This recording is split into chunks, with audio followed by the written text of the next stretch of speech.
Right, diving in again. Today, well, we're tackling something pretty loaded, all those signs. A woman has had a lot of sexual partners. Oh, yeah, those. Heard them, right? Yeah. Gonna pack that baggage. Thankfully, our experts here to help us sort through it all. Happy to. It is kind of wild how these stereotypes stick around. They do. Even when, we should know better by now, right? It's this mix of, I think, cultural stuff, old ideas about women and sex. Yeah? Even some of that evo-psych stuff gets thrown in. Evo-psych, yeah, that's always interesting. I was reading, how men might be wired to look for signs of fertility and women for, stability in a partner. Right, right. But how does that turn into judging someone based on, who they've been with before? It gets messy. Nature and nurture tangled up, Those instincts, they can get twisted by what society expects. Yeah. Classic double standard. Guy with lots of partners, he's experienced, but a woman. Judged. Good time. Ugh, so frustrating. Back to those signs, though. Our source is full of them. Some are just wild, like you can tell by how a woman dances or if she flirts. Like if she enjoys attention, that automatically equals Promiscuity. Exactly. But come on, someone's behavior at a party, it's their personality, maybe their culture, even how much sleep they got. Huge leap to their sex life from that. I guess it's tempting to look for a simple answer, this personality equals this dating history. Right. But it's way more complicated. Right. What about the one where if a woman prioritizes the physical over emotional connection, it means she's had tons of partners? Oversimplification again.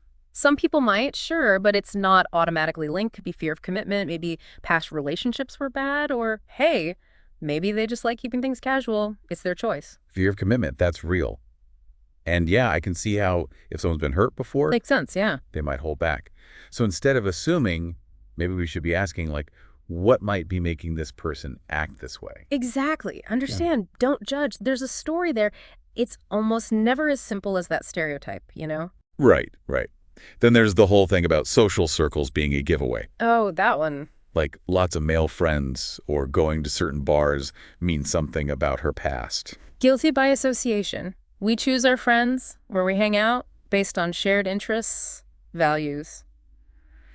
Sometimes it's just who's around. Someone could have dated all kinds of people and still prefer friends who, want different things in relationships. Totally. I've got friends all over the map, relationship-wise. Right.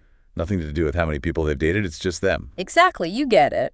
We're drawn to people for all sorts of reasons, and their past partners, that's often way down the list. This is making me realize how much we make up stories in our heads. Yeah. With so little info, we try to put people in these neat little boxes instead of, seeing how complex they are. It's human, right? We like to categorize, make sense of the world, but judging someone, those categories, man, they get limiting fast, and often not fair at all. Totally. And speaking of unfair, our source even says there are physical signs. Tattoos, piercings. Come on. Getting into iffy territory there. How someone looks, body art, that's self-expression. It's not some code for their sex life. Plus, judging based on that, it can be hurtful, You're reducing someone to their body. Like they're not a whole person? That's messed up. Especially these days with social media, all that. Those judgments get amplified so easily. For sure. We need to be more careful how we talk about people, online, offline. It all matters. Words and images, they have power. They do. Okay, so we've debunked a few things here. Looks, friends, how someone expresses themselves. Seems like we're seeing how harmful these stereotypes can be. Oh, no? Like they block us from really connecting with people. You're getting it. Assumptions, stereotypes, we miss out on who someone really is. We stick to these surface judgments instead of appreciating how complex and honestly, how interesting people are. Yeah, it's like we shut ourselves off from potentially great connections because we're too busy judging, huh? Exactly that. That's why we got to challenge these things, figure out where they come from and what they actually do to people, to relationships. This is already making me question some stuff I didn't even realize I was holding on to. Oh, yeah. It's like I'm looking in a mirror, seeing my own biases. That's powerful stuff. And honestly, that's a big part of this. We all have biases, whether we realize it or not. To get rid of the bad stereotypes, we got to admit we have them in the first place. So be aware and then actively choose to fight them. Instead of letting those assumptions, run the show, right? We can choose to be curious, open-minded about each person. That's the way to do it. Curiosity, open mind, those are the keys to breaking down those walls and connecting for real. Makes you think, how much emphasis do we put on someone's dating history anyway? Is that really the most important thing for, compatibility? It's a good question. We get caught up in the numbers game, right? How many partners, how long the relationships lasted. But do those numbers really tell us about their character, or if we could actually have something real with them? I'm seeing now how fixating on the past can actually make us miss what's right in front of us. You got it. It blinds us to the stuff that actually matters. Kindness, empathy, shared values, a genuine connection. Those are the building blocks, not how many people they dated before. Total shift in perspective. It's not about their dating resume, it's like their human resume, right? Love that. Character, values, actions. Spot on. It's about recognizing that everyone's got a unique story, experiences that made them who they are. Don't judge the past. Be curious about the present and get excited about what the future could hold. Like we're giving people permission to grow, to change.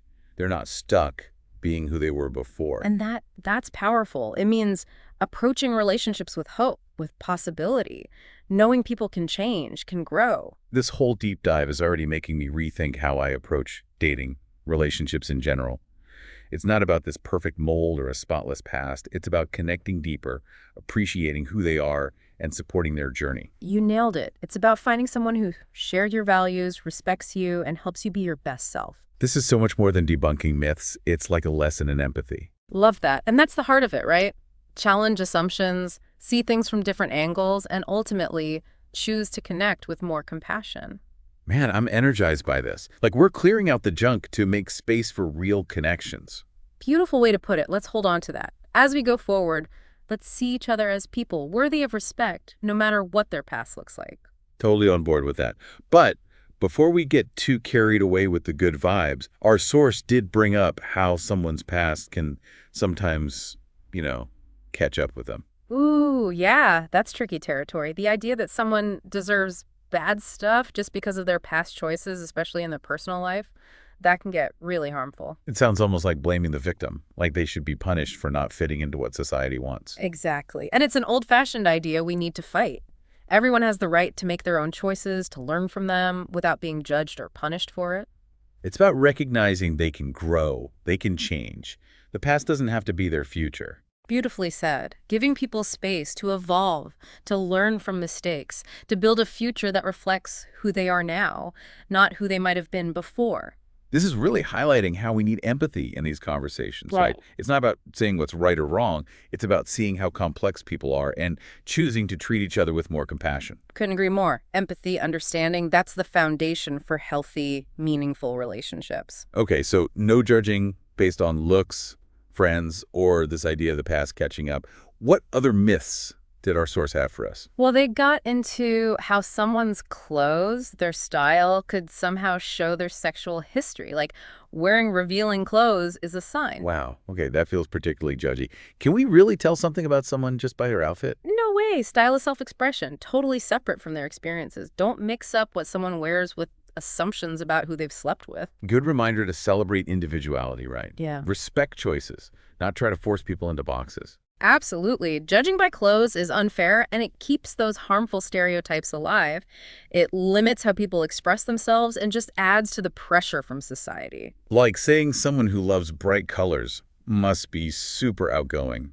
Just not fair, not accurate. Exactly. Recognize that people are complex. We can't boil them down to these simple assumptions based on how they look. Making me realize how often we judge without even thinking. We got to be more mindful. Challenge those thoughts. Big time. Being aware of our biases and actively fighting them, that's how we build a more understanding, inclusive world. All right, so behavior, social circles, clothes, even the past catching up myth.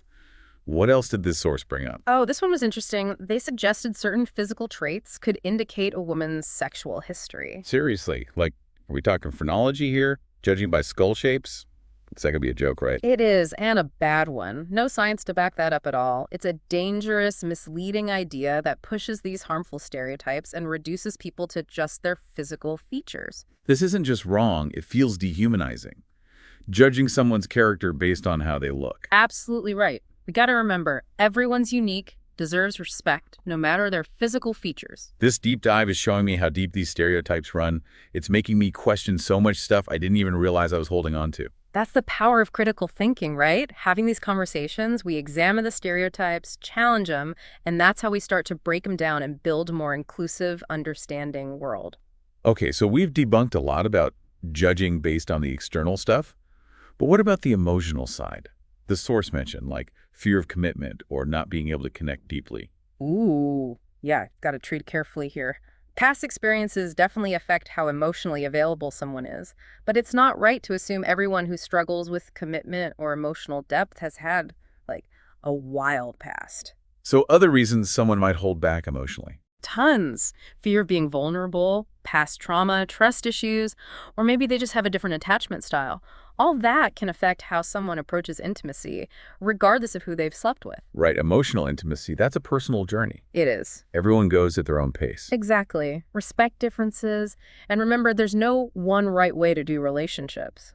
This makes me think about communication, how important it is. Instead of looking for signs or assuming, the best thing is to talk openly and honestly about what you need, what you expect. Couldn't agree more. Clear, respectful communication, that's how you build healthy, fulfilling relationships. You understand each other, build trust, create a space where you can both be vulnerable. This deep dive is really showing how we need to move past stereotypes and just connect as individuals. Powerful takeaway. When we judge based on assumptions, on what we think we know, we miss out on really getting to know someone. We miss out on real connection. Okay, so we've covered a lot. Behavior, social circles, clothes, physical traits, even emotional availability. Anything else in the source material we need to tackle? One last thing they brought up was the idea that promiscuity, or what they considered promiscuity, was tied to low self-esteem or needing validation from others. That seems pretty heavy. Is there any truth to that? It's complicated, and we gotta be sensitive here. While it's true some people might seek validation through sex, it's not fair or accurate to say that's everyone. So we can't just assume someone who's had many partners has self-esteem issues. Exactly. Lots of things influence someone's sexual behavior, their values, what they've been through, their individual circumstances. Don't make sweeping judgments. Try to understand the person. This conversation is really highlighting how important it is to challenge those stereotypes and just recognize how diverse human experience is. Absolutely. We got to move away from those simplistic assumptions and embrace the complexity of human behavior. This whole judging someone's past thing, it makes me think about the friend test. Oh, yeah. You know, don't date someone your friends don't like. Is there anything to that, or is it just another way we try to control people? The friend test. It's interesting, right? It's like, do you trust your gut or do you listen to the people you're close to? Right. Arguments on both sides, for sure. Yeah, because sometimes friends see things we don't, especially when we're like smitten with someone new. Oh, absolutely. They might pick up on red flags we're missing or those patterns from our past relationships that we keep repeating. They've got that outside perspective so valuable. They know our history, what hurts us, and they genuinely want what's best, right? So we shouldn't just brush off their concerns. No, definitely not. And they see how it affects us, not just how we feel when we're with that person. Right. Like, they notice if our mood changes or our behavior, even how much time we spend with them. Exactly. It's the ripple effect. They're seeing how the relationship impacts us overall. And sometimes they can give us a much-needed reality check, especially if they've seen us in similar situations before. So there's some logic to getting their input right, like a built-in support system, extra eyes looking out for you. Totally. But we also got to acknowledge that our friends' opinions, well, they're coming from their own experiences, their own biases. What's a deal breaker for one friend might be totally fine for another. Oh, for sure. Like, if your friend had a bad experience with someone super career-driven, they might automatically judge your new partner who's also ambitious. Exactly. And sometimes friends can get a little too protective, especially if they've seen us get hurt before. They might project their own fears onto our relationships, even if those fears don't really apply. So it's a balancing act, valuing their input, but also knowing their opinion might not be what we need or want. It is. At the end of the day, we're the ones in the relationship. We have to trust ourselves, make choices that feel right for us, even if it goes against what our friends say. It's like you want their support, but you don't want them choosing who you date. Right. And think about it. If our friends really disapprove, it can create so much tension, so much conflict. Ugh, yeah. You're constantly defending your choice, which gets exhausting. And it puts your partner in a weird spot, like they have to win your friends over. Recipe for resentment all around. Instead of it being this welcoming, supportive thing, it becomes a battle. Makes me think, we need to talk to our friends about what we expect, what our boundaries are. Communication, always key. Like, it's okay to get their honest opinion, But also let them know we're the ones making the decisions. Absolutely. Honesty and openness. You can explain why you're drawn to this person, acknowledge their worries, but also be firm that you need space to figure things out on your own. Respect their opinion, but they don't get to veto your life. Exactly. Find that middle ground where you value what they say, but don't let their fears or biases control you. So what's the verdict on the friend test? Helpful or headache? Honestly, a bit of both. Getting input from people who care is important, but trusting your own gut, setting boundaries, that's equally important. Friend consult, not friend test maybe. I like that. Friends as advisors, not judges. Think about what they say, weigh their insights, but ultimately, go with what feels right to you, what matches your values and your intuition. And if their feedback is stressing you out more than helping, maybe step back a bit. See how much weight you're really giving their opinions. Good point. Sometimes getting a little distance from those opinions helps you connect with your own inner wisdom and make choices that truly align with your heart. This whole thing about judgment from society, from friends, it makes me wonder, how do we actually figure out compatibility in a healthy way without falling into those stereotypes or letting other people decide for us? That's the million-dollar question. It's about going deeper, looking at the things that really matter for a lasting connection. Okay, I'm hooked. What are those things, those qualities, and how do we assess them without using all those harmful stereotypes we've been talking about? One of the big ones is shared values. Are you on the same page about the important things? Life, relationships, the world. Do you have similar goals, things you're striving for? That's the foundation right there. Shared values, yeah, that makes sense. If you're in sync on the big stuff, it's easier to deal with the smaller bumps along the way.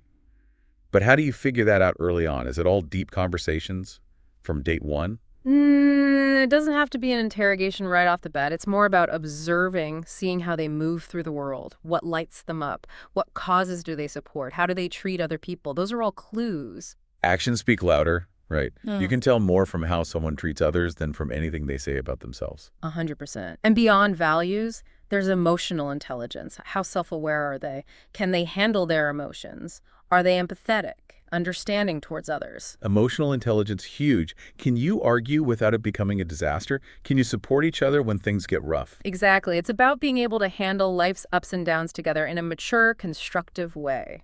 This is making me realize compatibility is about way more than just liking the same movies or hobbies. It's about this deeper connection where you can grow and evolve together, but still as individuals. You're getting it. It's about finding someone who complements your strengths, understands your weaknesses, and pushes you to be the best version of yourself. Man, this deep dive is changing how I think about relationships. It's not about finding someone perfect or who fits this mold society gives us. It's about finding someone who you connect with on a deeper level, who you can grow with. It's about recognizing that true compatibility is a journey. It's multifaceted. It evolves. It's not this fixed endpoint. This is giving me so much hope. Instead of focusing on what we don't want, we're looking at what we do want, the things that truly matter. And that shift in perspective, that's where the magic happens. It helps us approach dating, relationships with more intention, more purpose. So instead of that checklist mentality, we ask, what kind of partner do I want to be? What qualities are important to me? Powerful questions. When we're clear about our own needs, our values, what we're working towards, we attract partners who are on the same path. It's about being proactive, choosing what we want, not just letting society or past heartbreak control us. Beautiful. This deep dive has been incredible, hasn't it? We've explored assumptions, challenged stereotypes, and really, it's all about a more compassionate, understanding way of approaching relationships. I've learned so much. It's given me a lot to think about, especially as I'm, still navigating dating myself. And remember, the most important relationship you'll ever have is the one with yourself.